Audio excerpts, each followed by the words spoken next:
Didn't want to do it.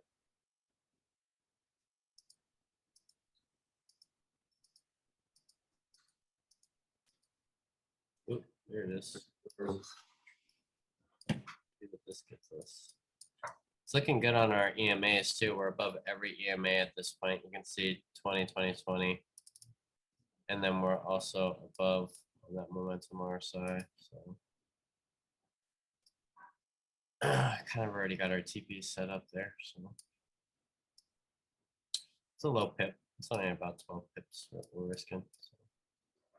So easy peasy. Let's see.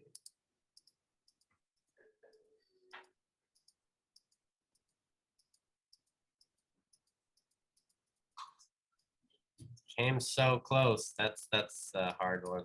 Came so close and then stopped us out every time. Sheesh. Yeah, it just is what it is. That was pretty close to that TP and it stopped us out. Let's just say take that 12 pips with a 12 pip loss. This is, I think, where it really gets into your emotions, because you would have seen it almost hit your TP every time, right?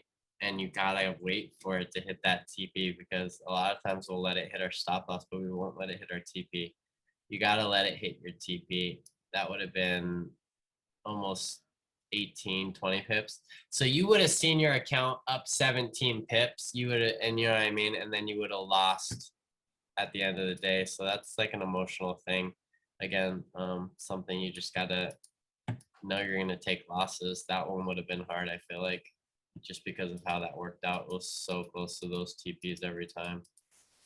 And for the stop loss, we put it for the candle book before it. Previous to breakout, yeah. Okay.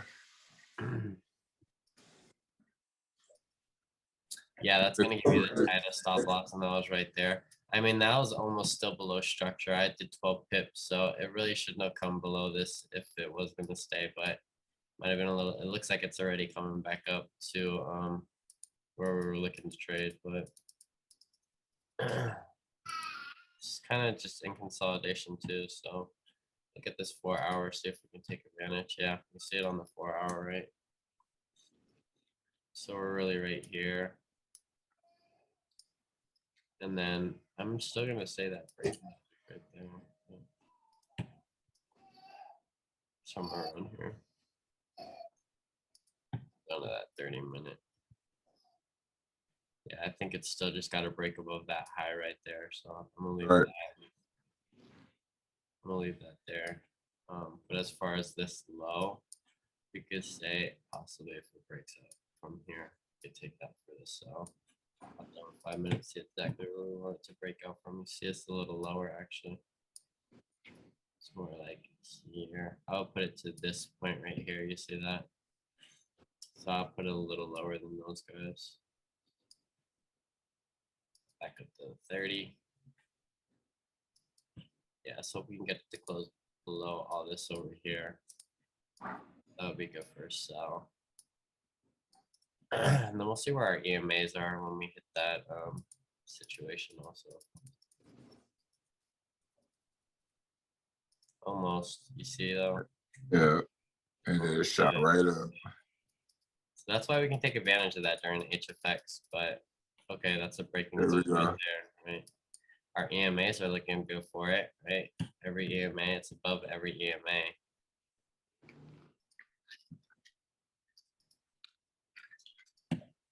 It wants to get to this breakout, it just hasn't been able to. It's been stuck.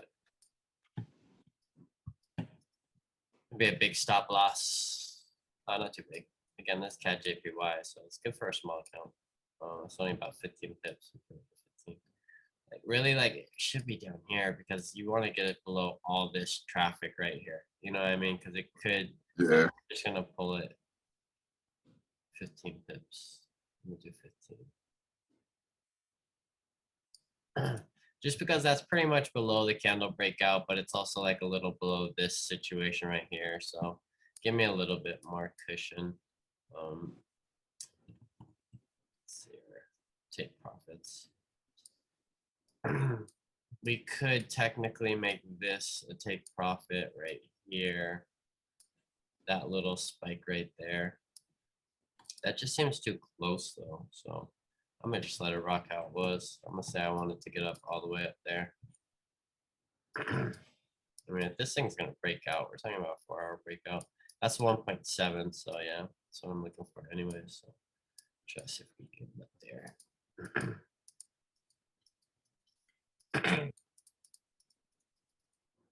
There we go. Come on. It's coming back. That's almost a break and retest though. You see Right. that? Yeah. Okay, so that's not a bad thing because that could just be a break and retest. That could be another entry reason. I'm not gonna take it though. It was another entry Yep. reason. It's really good. Sure enough was. Yep. There it There it goes. goes. See that? And we talk about break and retest all the time. The aggressive strategy is going straight off the break. You have to understand this strategy is an aggressive strategy. This is what most people will tell you to do is wait for the pullback and wait for the retest right there and then wait for an engulfing candle. Wait for some type of buying power in this location right here. This is a very common trading opportunity. It didn't happen until this candle right here technically. And that wasn't even an engulfing, but you can see this. Let me move all this shit out of the way. This right here would have been a good indication, right? That shows that there's buyers right there. That shows that there's buyers right there. That's sellers. That's an engulfing candle though, right? That engulfed that one. Not a full one. I would rather see it up there, but technically that could have been a trade opportunity for some people. And they would have taken the buy right there. They would have put their stop loss below this level, probably right there, about 9 pips. They would have made their first take profit right here, though. You know what I mean? Because they would have assumed that if it hit there, then it would have come out. That would have been TP2, and then TP3 would have stayed the same. So that's just an idea. Again, I'm just showing you that. That is a way of trading. We just trade a little more aggressive, though. Right. At that point, that was 25.8 pips. Of my, so that 25.8 plus 25.8 pips right there for position 1. And then we can see if we can bag some more pips. See if it's gonna go all the way up. We're at break even too, I forgot. We're technically at a risk-free Yeah. trade. I would have smacked it right there, so that would have been an additional 50.7 pips.